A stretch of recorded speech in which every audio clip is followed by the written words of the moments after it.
Sorry ভাই, দেরি করে ফেলাইলাম ভাই। বসো কি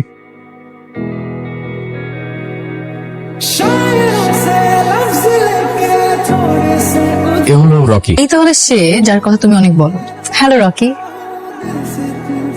এই ছেলের নাম রকি কেন? নাম তো হিরো হওয়া দরকার, পুরাই হিরো। আমার কি দেখতে খুব বাজে লাগতেছে নাকি? তাকে আছে এখন আমার দিকে। না, সুন্দর আছে ছেলেটা।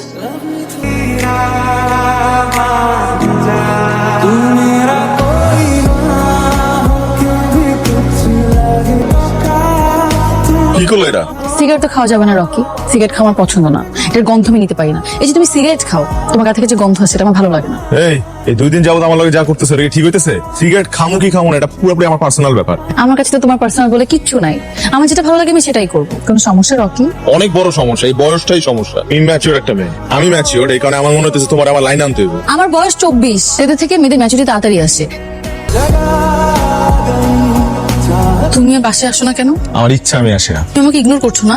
তোমাকে আমি অ্যাটেনশন দিলাম কবে যে ইগনোর করবো? তোমাকে কি ভাবছো আমি জানি না, তোমাকে নিয়ে আমার মাঝে কেন হঠাৎ এমন হলো সেটা আমি জানি না। বলে না লাভ এট ফার্স্ট সাইট, মধ্যে সেটা হয়েছে। আমি তোমাকে ছাড়া থাকতে পারবো না।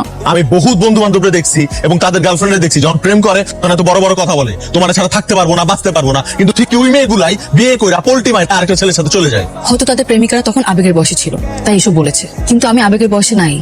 তোমার বাবা জামশেদ ভাই আমার জীবন সেট করে দিছে। আজকে আমি যে পজিশনটা হোল্ড করি, যে সম্মানটা পাই মানুষের কাছ থেকে, শুধুমাত্র তোমার বাবার জন্য। আরে তো আমি রাস্তায় রাস্তায় পড়ে থাকতাম। আর কি আছে জীবনে, কি ছিল জীবনে?